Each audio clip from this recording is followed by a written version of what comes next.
ஒவ்வொரு நாளும் பார்த்தீங்கன்னா எதுவும் வந்து ஒரு மிகப்பெரிய மாநாடு மதுரையில் நடத்தியிருப்போம்.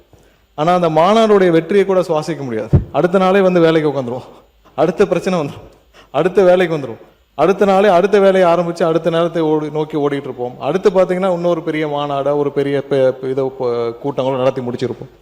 அப்படி ஒவ்வொரு நிகழ்வாக முடித்து அதே மாதிரி தான் நாங்கள் எலெக்ஷனையும் முடித்தோம். தேர்தலும் அதே போல தான். ஒரு நாள் முடித்து கவுண்டிங் முடித்து எல்லாரும் ஜெயிச்சு முடித்த பிறகு அந்த வெற்றியும் சுவாசிக்க முடியவில்லை.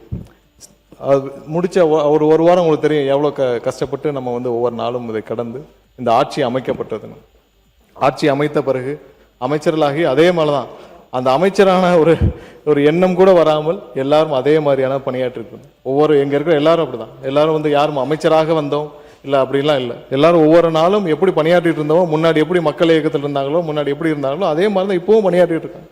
அதே மாதிரி தான் இப்போயும் ஒவ்வொரு நாளும் மக்கள் பணி எப்படி செஞ்சுட்டு இருந்தாங்களோ, இல்லை மக்களுக்காக எப்படி செயல்பட்டு இருந்தாங்களோ அதே மாதிரி தான் இப்பயும் செயல்பட்டு இருக்காங்க. யாருக்கும் ஒன்றும் பெருசாக ஒன்றும் அமைச்சர்கள்ன்ற ஒரு எண்ணமும் மனதில் இல்லை இதை வந்து நாங்கள் நிரந்தரமாக இது இருக்க போகிறோன்றோம் இல்லை. நாங்கள் என்னக்கே மக்கள் பணி செய்கிறோமோ அதே மாதிரி செஞ்சுட்டு இருப்போம். அப்போ தான் எனக்கு ஒரு ஃபோன் கால் வந்தது. நம்ம மூத்த ஒரு தலைவர், நம்ம மதிக்கக்கூடிய ஒருவர். அவர் ஃபோனில் பேசினதை நாங்கள் அவர் பேரை குறிப்பிடலாமான்னு தெரியல, அதனால் அவர் பேரை தவிர்த்து விட்டு பெரிய பார்லிமெண்டேரியன், பல காலங்களாக ஒரு 40-50 ஆண்டுகளாக திராவிட அரசியல் ஊறி வந்தவர், ஒரு தனி கட்சியின் தலைவர். அவருக்கு அனுப்பிச்சு கேட்டார், தம்பி நீங்கள் உசிலம்பட்டியா அப்படின்னாரு. ஆமாண்ணே உசிலம்பட்டிண்ணே அப்படின்னு. ரொம்ப பெரிய விஷயம்ப்பா. அதாவது குற்ற பரம்பரையின் ஒரு கொடூரமான சட்டத்தால் கடுமையாக பாதிக்கப்பட்ட ஒரு சமூகத்திலிருந்து உன்னை சட்டத்துறை அமைச்சராக்கியிருக்கிறார் உங்களுடைய முதல்வர்.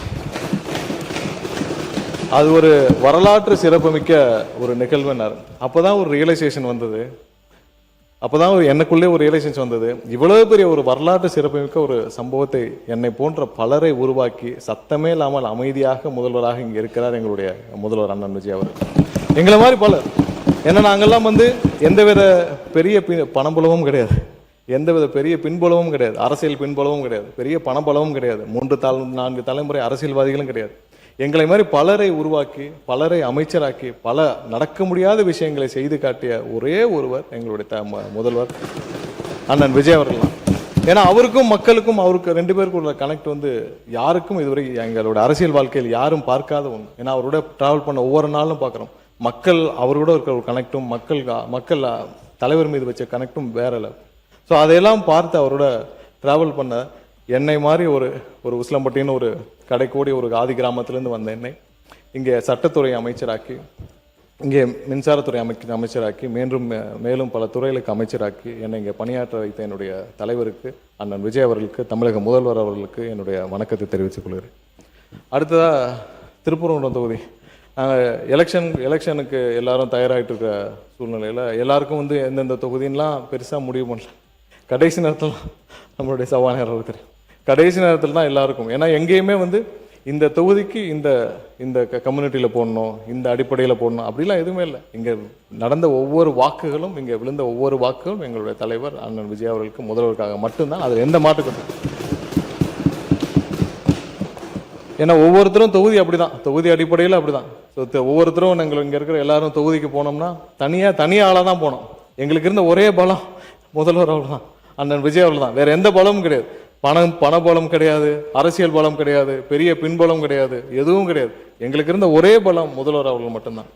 எங்கள் நண்பர் ஒருத்தர், அவர் இங்கே இல்லை, நம்மளுடைய நண்பர் ஒருத்தர் ஸ்ட்ராட்டஜிஸ்ட்னு வாங்க, அவர் தான் ஒரு 3-4 வருஷத்துக்கு முன்னாடியே சொல்லுவார். அதாவது எப்படின்னா, உங்களுக்காக ஓட்டு இல்லை, அவருக்காக மட்டும்தான் ஓட்டு. நீங்கள் தேர்தல் அன்னைக்கு போய் பாருங்க, 6 மணிக்கே தேர்தலில் வரிசையில் வந்து நிற்பாங்கன்னு 3-4 வருஷத்துக்கு முன்னாடியே சொன்னார். ஏன்னா இப்படி சொல்கிறாருன்னு நினச்சோம். ஆனால் தேர்தலுக்கு நாங்கள் களத்தில் போய் நின்ன பிறகு அந்த வைப்ரேஷன், மக்கள் இருந்த அந்த வைப்ரேஷன், எங்கள் தலைவர் மீது மக்கள் வச்சிருந்த நம்பிக்கை, அந்த வைப்ரேஷனை தேர்தல் களத்தில் நின்றபோது நாங்கள் பார்க்க முடியும். நிறைய சர்வேலாம் வந்துச்சு. சொன்னவர் ஜோசியக்காரில் மக்கள் மனதை அறிந்தவர், அப்படி எடுத்துக்கொள்ளலாம் இல்லையா? இல்லை சொன்னவர் நம்ம ஸ்ட்ராட்டஜி அதான் மக்கள் மனதை அறிந்தவர். இல்லை ஜான், அவர் பேரை சொன்னா கோச்சுப்பார் ஜான். அதனால ஏன்னா அந்த மாதிரி அந்த வைப்ரேஷனை எங்களால் உணர முடிஞ்சு. பல சர்வேக்கெல்லாம் வரும். எனக்கெல்லாம் திருப்பூர்ன்றதெல்லாம் பல சர்வேக்களை பண்ணி என்கிட்ட சொல்லுவாங்க, இந்த மாதிரி 3ஆவது இடம் இது வருது உங்களுக்கு, இந்த மாதிரி வருதுன்னு. 100% நம்பினோம் எல்லாரும் கண்டிப்பாக வெற்றி பெறுவோம் என்று. ஏன்னா எந்த சர்வேயும் மக்கள் மனதில் என்ன இருக்குன்னு யாருனாலையும் கணிக்க முடியல. அப்படிப்பட்ட ஒரு தேர்தல் இதுவரைக்கும் வரலாற்றில் யாரும் பார்க்காத ஒரு தேர்தல். சாமானிய மக்கள் எந்த பின்பலமும் கிடையாது, எதுவும் கிடையாது. 2 லட்சம் 3 லட்சத்தை வச்சு இந்த காலத்தில் எம்எல்ஏ ஆக முடியுமா? நடத்தி காட்டி இருக்கிறார் ஒருவர். வேற யாருனாலையும் செய்ய முடியும். 2 லட்சம் 3 லட்சம் இங்க இருக்கு. அதனால பல மூத்தவர்கள், பல முன்னாள் அமைச்சர்கள், பல 4 முறை எம்எல்ஏக்களா இருக்கீங்க. எல்லாருக்கும் தெரியும் 2 லட்சம் 3 லட்சம் வச்சு இன்னைக்கு ஒருத்தர் எம்எல்ஏ ஆக முடியுமா, ஒருத்தர் அமைச்சராக முடியுமா, ஒருத்தர் ஆட்சி அமைக்க முடியுமா? மொத்த கட்சி செலவே அதிகபட்சம் பார்த்தீங்கன்னா மொத்த எம்எல்ஏக்கள் செலவே 2-3 கோடி தாண்டி இருக்கு. அவ்வளவுதான் இங்க எல்லாரும் பண்ணது. அதனாலதான் எங்களுக்கு எந்தவித பயமும் இல்லை, நாங்கள் இழப்பதற்கு எதுவும் இல்லை. எங்களுக்கு தேவை எங்களுடைய தலைவர் ஒருத்தர் மட்டும்தான். எங்களுக்கு எந்தவித பயமும் இல்லை, எந்த தேர்தலை சந்திக்க பயம் இல்லை, எந்த பயம் இல்லை. ஏன்னால் எங்களை எல்லாம் ஒண்ணுமே இல்லாம எங்களை இங்க நிப்பாட்டி வச்சிருக்கிறார். அதனால யாரை நினைத்தும் எந்த கவலையும் இல்லை. அதனால தைரியமாக இந்த மக்களுக்காக என்ன செய்யணுமோ அதை நோக்கி நாங்கள் வேலை பார்த்து கொண்டு இருக்கிறோம். திருப்பரங்குன்றம் தொகுதியில நான் தனியால தான் போய் நின்றேன். ஏன்னா அந்த தொகுதியில் யாரும் தெரியாது, புது தொகுதி, தனியாக போய் நின்றேன். அந்த மக்கள் இன்னைக்கு முழுவதும் எனக்கு ஒரு சொந்தங்களாக இருக்கிறார்கள். கடைசி வரை அந்த மக்களுக்காக பணியாற்றுவேன் என்று சொல்லிக்கொண்டு